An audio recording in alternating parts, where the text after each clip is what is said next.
प्यारे विद्यार्थियों, आज अपन ने पिछले वीडियो में 14वें चैप्टर का अच्छे से अध्ययन कर लिया था। आज हम इस 14वें लेसन के क्वेश्चन आंसरों को हल करेंगे। अपने चैप्टर का नाम था पादपों एवं जंतुओं का आर्थिक महत्व। इसका अध्ययन करने के बाद अब अपन इसके क्वेश्चन आंसरों को सोल्व करने के लिए तैयार हैं। तो अपन स्टार्ट करते हैं। सब बच्चे अपनी अपनी बुक में पेज नंबर 189 निकाल लो। क्वेश्चन नंबर फर्स्ट के ऊपर आ जाएंगे सभी बच्चे। तो क्वेश्चन नंबर फर्स्ट है, निम्न में से कौन सा पादप अनाज नहीं है? चार ऑप्शन आपको दिए हुए हैं। पहला है गेहूं, सेकंड नंबर के ऊपर आपके है चावल, थर्ड नंबर के ऊपर आपको दे रखा है जौ, और फोर्थ नंबर के ऊपर आपके हैं चना। तो प्यारे विद्यार्थियों, पहला क्वेश्चन है, निम्न में से कौन सा पादप अनाज नहीं है? तो प्यारे विद्यार्थियों, अपन ने पढ़ा था अनाजों के अंदर कौन आता है? गेहूं, जौ, चावल, जबकि चना क्या नहीं है? अनाज, क्योंकि चना क्या है? दाल। तो सही उत्तर हो जाएगा आपका option number D. Next second question, इमारती लकड़ी या जिसको बोलते हैं काष्ठ पादप का कौन सा भाग नहीं है? प्राथमिक फ्लोएम, द्वितीयक फ्लोएम, प्राथमिक जाइलम और द्वितीयक जाइलम। तो कौन सा भाग है? तो प्यारे विद्यार्थियों, अपन जानते हैं काष्ठ की डेफिनेशन अपन ने देखी थी, बहुवर्षीय बीजपत्री एवं अनावर्त बीजी वृक्षों से बनने वाले द्वितीयक जाइलम को ही क्या कहते हैं? काष्ठ। तो ऑप्शन नंबर डी सही हो जाएगा, द्वितीयक जाइलम। थर्ड क्वेश्चन, अफीम का कौन सा भाग औषधीय महत्व का है? जड़, तना, पुष्प, और ऑप्शन डी आपको दे रखा है फल। तो प्यारे विद्यार्थियों, अफीम का औषधीय भाग क्या है? फल, क्योंकि फल से प्राप्त होने वाली औषधियों में आपके अफीम आता है, आपके आंवला आता है। तो इसका करेक्ट आंसर हो जाएगा फल। राजस्थान का राज्य पुष्प क्वेश्चन नंबर 4, इसका वानस्पतिक नाम आपको बताना है। तो Prosopis cineraria, option number first ही आपका सही हो जाएगा कैट। प्रोसोपिस सिनेरेरिया ये राजस्थान का राज्य वृक्ष जिसको अपन बोलते हैं खेजड़ी। नेक्स्ट क्वेश्चन, पुष्प क्रम से प्राप्त सब्जी है। अपन ने देखी थी कुछ सब्जियां पादप के जड़ों से प्राप्त होती है, कुछ तने से प्राप्त होती है। तो पुष्प क्रम से प्राप्त होने वाली सब्जी का करेक्ट आंसर हो जाएगा फूल गोभी, क्योंकि आलू तने से प्राप्त होता है, भिंडी और टमाटर फल से प्राप्त होते हैं। तो इसका करेक्ट आंसर हो जाएगा फूल गोभी। मधुमक्खी पालन कहलाता है, सेरीकल्चर नहीं कहलाता, सिल्वर कल्चर नहीं कहलाता। करेक्ट आंसर हो जाएगा एपीकल्चर। तो मधुमक्खी पालन को एपीकल्चर भी कहते हैं। नेक्स्ट क्वेश्चन प्यारे विद्यार्थियों, मधुमक्खी के छत्ते में कितने प्रकार की मक्खियां पाई जाती है? तो प्यारे विद्यार्थियों, 3 प्रकार की होती है। आपका इसके उल्लेख नहीं है, आपकी बुक के अंदर मधुमक्खियों का श्रेणियां आपके बांट के दी हुई नहीं है, लेकिन प्रश्न बना है तो आपको पता होना चाहिए। मधुमक्खी के छत्ते में 3 प्रकार की मक्खियां होती है। एक तो होती है नर मक्खी, एक होती है रानी मक्खी, और एक आपकी होती है श्रमिक मक्खी। जिसका करेक्ट आंसर हो जाएगा नर मक्खी, रानी मक्खी, और तीसरी हो जाएगी श्रमिक मक्खी।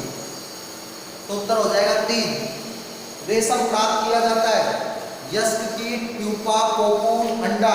तो प्यारे विद्यार्थियों, रेशम जो प्राप्त किया जाता है किससे प्राप्त किया जाता है? कोकून। तो करेक्ट आंसर हो जाएगा कोकून। नेक्स्ट क्वेश्चन है, मुर्गी पालन का प्रमुख उत्पाद क्या है?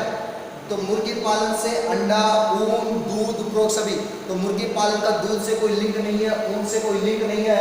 तो इसका करेक्ट आंसर हो जाएगा अंडा, क्योंकि अंडा और चिकन जिसको अपन बोलते हैं मांस, इनके लिए किसका पालन किया जाता है? मुर्गी पालन। तो इसका करेक्ट आंसर हो जाएगा अंडा।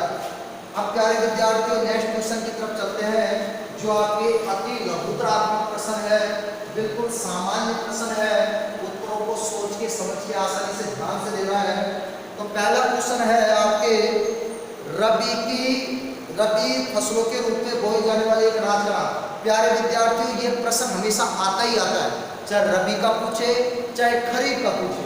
तो प्यारे विद्यार्थियों, रबी के अंदर बात करें तो यहाँ पे आपके आ जाएगा गेहूं, इसके अलावा आपके दालों के अंदर ले लो चना, और इधर अगर आप बात करोगे खरीफ की तो खरीफ में आपके आ जाएगा चावल, इसके अलावा वो ले लो मक्का, इसके अलावा बाजरा। ये प्रश्न माध्यमिक शिक्षा बोर्ड में कई बार पूछा जा चुका है कि कोई 2 रबी की या 2 खरीफ की फसलों के नाम लिखो। तो रबी के अंदर अपन ने उदाहरण दिया गेहूं चना, खरीफ की बात करें तो चावल मक्का बाजरा। नेक्स्ट क्वेश्चन, गेहूं की 2 उन्नत किस्मों के नाम लिखो। तो प्यारे विद्यार्थियों अपन ने देखा था सोनालिका, सोनालिका है, इसके अलावा कल्याण सोना है, इसके अलावा सरबती सोनारा है, सरबती सोनारा। प्यारे विद्यार्थियों ये सब गेहूं की उन्नत किस्में हैं, सोनालिका, कल्याण सोना, सरबती सोनारा। अगला प्रश्न, सर्वाधिक प्रोटीन युक्त दाल का नाम। तो प्यारे विद्यार्थियों सर्वाधिक प्रोटीन युक्त दाल का नाम है सोयाबीन और इसका वैज्ञानिक या वानस्पतिक नाम होता है ग्लाइसिन मैक्स, ग्लाइसिन मैक्स। अगले प्रश्न की तरफ आगे बढ़ते हैं, जड़ व तने से प्राप्त 2 सब्जियों के नाम लिखो। 2 सब्जियां तो ऐसे बतानी है जो जड़ से प्राप्त होती है, 2 सब्जी ऐसी बतानी है जो तने से प्राप्त, तना कह दो या इसको स्तंभ बोल दो, एक ही बात है। तो जड़ से प्राप्त होने वाली सब्जियों के अंदर आपकी आ जाएगी पहली गाजर, इसके अलावा मूली, इसके अलावा सलजम, सलजम और इसके अलावा शकरकंद। ये सभी सब्जियां पादप के जड़ से प्राप्त होती है। और तने से प्राप्त होने वाली सब्जी में आलू, इसके अलावा अरबी, ये आपके तने से प्राप्त होने वाली सब्जियां होंगी। अगला प्रश्न, इमारती काष्ठ किसे कहते हैं। तो प्यारे विद्यार्थियों ऐसी काष्ठ जिसका उपयोग फर्नीचर, दरवाजे, खिड़कियां आदि बनाने में किया जाए, ऐसी काष्ठ कहलाती है इमारती काष्ठ, इमारती काष्ठ। अगर आपसे पूछिए काष्ठ किसे कहते हैं काष्ठ, तो आपको बताना है बहुवर्षीय बीजपत्री एवं अनावृत बीजी वृक्षों से बनने वाला द्वितीयक जायलम को बोलते हैं काष्ठ।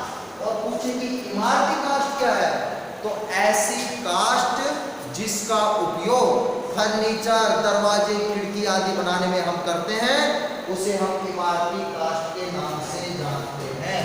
अब आगे की तरफ अपन चलते हैं प्यारे विद्यार्थियों। अगला क्वेश्चन है 2 औषधीय पादपों के वैज्ञानिक नाम लिखो। तो प्यारे औषधीय पादप देखो बहुत सारे हैं, अपन को जड़ से भी प्राप्त होते हैं, अपन को तने से भी प्राप्त होती है, अपन को फल से भी प्राप्त होती है, इसके अलावा अपन को पादप के जो पत्तियां हैं उससे भी प्राप्त होती है। लेकिन ये प्रश्न ये कहता है कि कोई 2 औषधीय पादपों के वैज्ञानिक नाम लिखो। तो अगर ऐसा तो पर्टिकुलर पूछा नहीं है कि जड़ से प्राप्त होने वाले 2 पादपों के औषधीय नाम लिखो, या पर्ण या पत्ती से प्राप्त होने वाले कोई भी 2 लिख दो। तो कोई भी 2 बता दो। पहला हो गया जैसे हल्दी, हल्दी का अपन बता देंगे कुरकुमा लौंगा। और सेकंड नंबर के ऊपर आप बता दो कोई भी एग्जाम्पल ले लो, जैसे मैंने ले लिया ग्वार पाठा और इसका बताएंगे एलोए वेरा। तो नेक्स्ट क्वेश्चन की तरफ आगे बढ़ते हैं। अगला प्रश्न है राजस्थान का राज्य पुष्प कौन सा है। तो बिल्कुल सिंपल प्रश्न है रोहिड़ा। और दूसरे इसका वैज्ञानिक नाम लिखो। तो आपको बताना है टेकोमेला अंडुलेटा, टेकोमेला अंडुलेटा, ये इसका हो गया वैज्ञानिक या वानस्पतिक नाम। तो यहाँ तक मुझे लगता है किसी भी विद्यार्थी को किसी भी प्रश्न में यहाँ तक कोई दिक्कत नहीं होनी चाहिए। अब अपन चलते हैं अगले प्रश्न की तरफ आगे बढ़ते हैं। अगला प्रश्न है कि भैंस की 2 देसी नस्लों के नाम लिखो। तो भाई बहुत सिंपल सी बात है, भैंस की पूछे तो बताओ मुर्रा, जाफराबादी, जाफराबादी, इसके अलावा भदावरी, इसके अलावा महसाना, ये तो हो गई साहब भैंस की। अगर पूछ रहे कि भाई गाय की बता दो, तो गाय के अंदर आपकी हो गई सिंध, देवगी, हरियाणवी, हरियाणवी, गिर, साहिवाल, ये आपकी हो गई गाय की। तो आपके भैंस की पूछिए कोई भी तो बता दो इनमें से, मुर्रा, जाफराबादी, भदावरी, महसाना। ठीक है, अब अगले प्रश्न की तरफ आगे बढ़ते हैं। अगला क्वेश्चन आपका है मधुमक्खी पालन के 2 उत्पाद कौन से। माध्यमिक शिक्षा बोर्ड में पूछा जा चुका है। तो मधुमक्खी पालने से 2 उत्पाद, पहला तो हो जाएगा शहद और सेकंड नंबर पे आपको बताना है मधुमोम। नेक्स्ट क्वेश्चन की तरफ आगे बढ़ रहे हैं। 19वां प्रश्न, रेशम कीट किस वृक्ष की पत्तियों पर पाले जाते हैं? तो उत्तर हो जाएगा शहतूत, क्योंकि रेशम कीट पालन के लिए शहतूत की बाग लगाना जरूरी है। क्वेश्चन नंबर 20, मछली पालन के लिए कौन सा जल अधिक उपयुक्त माना जाता है? तो प्यारे विद्यार्थियों, मछली पालन के लिए अलवणीय जल सबसे उपयुक्त रहता है, क्योंकि लवणीय जल में तो मछलियों का उत्पादन नहीं होता, लेकिन अलवणीय जो मीठा जो जल होता है उसमें सर्वाधिक मछली पालन होता है। अगला प्रश्न, मुर्गी पालन को क्या कहते हैं? तो भाई मुर्गी पालन को कुक्कुट पालन के नाम से भी जाना जाता है, तो मुर्गी पालन को कुक्कुट पालन भी कहते हैं। अगला प्रश्न, भेड़ की एक देसी नस्ल का नाम लिखो। तो भेड़ की भाई लोही, नली, मारवाड़ी, इसके अलावा पाटनवाड़ी, ये सब भेड़ की नस्लें हैं। अब पूछ रहा है कोई भी एक लिख दो, तो लोही कह दो, नली कह दो, मारवाड़ी कह दो, पाटनवाड़ी कह दो, ये बात। अगला प्रश्न, प्रश्न संख्या 23, लघुत्रात्मक प्रश्नों में अपन आ चुके हैं। तो लघुत्रात्मक प्रश्न में 23वां प्रश्न, अनाज उत्पादक दो पादपों के वानस्पतिक नाम लिखो।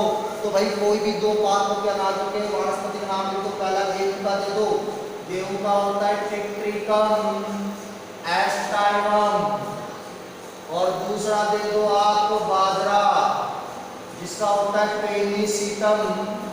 पेनिसीटम टाइफाइडिस। भाई मुझे आशा है कि आप अच्छे से याद कर लिए होंगे इनको, वैज्ञानिक नामों को। तो अगला प्रश्न, 4 मसाला उत्पादक पादपों के नाम लिखो। तो बहुत सामान्य प्रश्न, कोई भी 4 मसाला उत्पादक पादपों के नाम लिखो। आपके हरी मिर्च हो गई, आपके लौंग हो गई, लाल मिर्च का दे दो, अजवाइन हो गई, दालचीनी हो गई, हल्दी हो गई, आपके धनिया हो गया, कोई भी 4 के नाम लिखो। अगला क्वेश्चन है, काष्ठ किसे कहते हैं? तो पहले तो इसको कंप्लीट करो। बहुवर्षीय बीज पत्री एवं अनावर्ती बीजी वृक्षों से बनने वाले द्वितीयक जाइलम को क्या कहते हैं? काष्ठ। कोई एक इमारती काष्ठ उत्पादक पादप का नाम लिखो। तो इमारती काष्ठ के अंदर कौन कौन आती है? बेजड़ी आती है, सागवान आता है, रोनिडा आता है, शीशम आती है, साल आता है, देवदार आता है। कोई भी एक एग्जाम्पल दो। अगला प्रश्न, तेल अच्छा औषधीय महत्व के कोई 2 पादपों के वैज्ञानिक नाम लिखो। ये अपन पहले रिपीट हो चुका है ये प्रश्न। कोई भी 2 औषधीय महत्व के पादपों के वैज्ञानिक नाम लिखो। जैसा अपन ने देखा था ग्वारपाठा का एलोवेरा, हल्दी का कुकुरमा लोका, अदरक का पूते तो जिंजीबर ऑफिसिनेल अपन दे सकते हैं। नेक्स्ट प्रश्न की तरफ आगे बढ़ते हैं। तेल उत्पादक 2 पौधों के नाम लिखो। तो भाई कोई भी 2 उत्पादक पौधे लिख दो। अपन ने देखे थे तेलों को अपन ने 3 कैटेगरी में बांटा था, एक खाद्य तेल, एक अपन ने देखे थे अखाद्य तेल, और एक अपन ने लिए थे सुगंधित तेल। खाद्य तेलों में सोयाबीन का है, नारियल का है, तिल का है, सरसों का है, सूरजमुखी का है। अखाद्य तेलों में 2 आते हैं, एक तो अरंडी का और एक आपके आता है तार की। और सुगंधित तेलों के अंदर लौंग, चंदन, खस, जो एक प्रकार की घास है। तो अब पूछ रहा है कि कोई भी 2 तेल उत्पादक पौधों के नाम लिखो। तो नारियल का, सोयाबीन का, तिल का, ठीक है। अगला प्रश्न है, पशुपालन क्यों आवश्यक है? तो हमें पता है कि जो भी गरीब किसान होता है उसकी आजीविका का स्रोत होता है पशुपालन, और पशुपालन कृषि से जुड़ा हुआ व्यवसाय है। पशुओं से हमें दुग्ध की प्राप्ति होती है, और दुग्ध के द्वारा डेयरी उद्योग को बढ़ावा मिलता है, जिससे आम व्यक्ति को आर्थिक सहायता मिलती है। अतः सभी जो छोटे बड़े किसान होते हैं उनके लिए पशुपालन उनकी आजीविका का एक प्रमुख स्रोत होता है। अगला प्रश्न, रेशम प्राप्त करने की विधि को समझाए। तो प्यारे विद्यार्थियों, ये अपन ने पहले पढ़ चुकी है, रिपीट करने से कोई फायदा नहीं।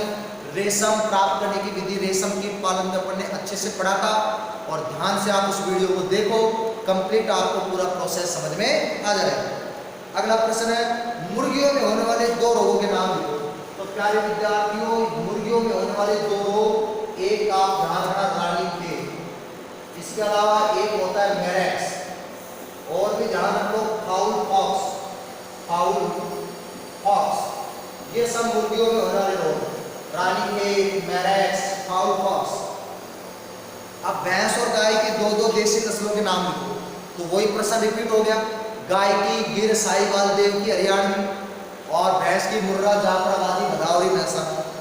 मधुमक्खी के छत्ते में पाई जाने वाली मक्खियों के नाम लिखो, तो तीन होती है, नर मक्खी, रानी मक्खी, श्रमिक मक्खी। अब निबंधात्मक प्रश्न जो आपका पूरा वीडियो में वर्णन है, भोज्य संबंधी पादप पर एक लेख लिखो, तो आप समझा दो कि भोज्य संबंधित जो पादप होते हैं, तो भोज्य संबंधित पादपों के अंदर कौन कौन से पादप आएंगे, अनाज आएंगे, दाल आएंगी, तेल आएंगी, फल आएंगी, सब्जी आएंगी और मसाले आएंगे। औषधीय पादपों का वर्णन करो, तो औषधीय पादप के विभिन्न भागों से प्राप्त होती है, जिनका उपयोग विभिन्न रोगों के उपचार में किया जाता है। इसमें मूल या जड़ से प्राप्त होने वाली, स्तंभ से प्राप्त होने वाली, पर्ण से प्राप्त होने वाली, फल से प्राप्त होने वाली आ जाएंगी। अगला प्रश्न है, रेशे उत्पादक व इमारती काष्ठ उत्पादक पादपों का वर्णन करें।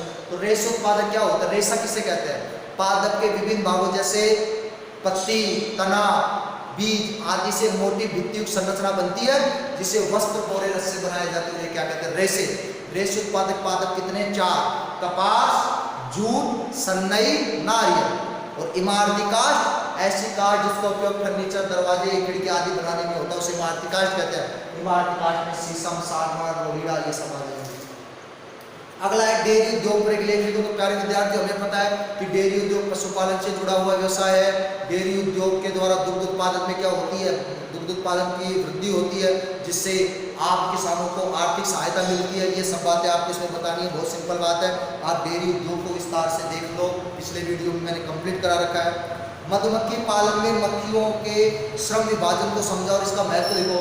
तो प्यारे विद्यार्थियों, मधुमक्खी पालन में आपको मक्खियों के बारे में आपके बुक में नहीं दे रखा है, जबकि इसके अंदर आपका मधुमक्खी पालन में आपकी मक्खियों का उल्लेख किया गया है। तो आपको केवल उतना ही बताना है कि मधुमक्खी पालन से हमें शहद और मधुमक्खी प्राप्त होती है। शहद एक उच्च ऊर्जायुक्त भोज्य पदार्थ होता है, जिसका उपयोग औषधि बनाने में तथा इसका उपयोग परिरक्षक के रूप में किया जाता है। मधुमक्खी परागण की क्रिया कराने में भी सक्षम होती है, जिससे फसली पादपों की पैदावार में वृद्धि होती है।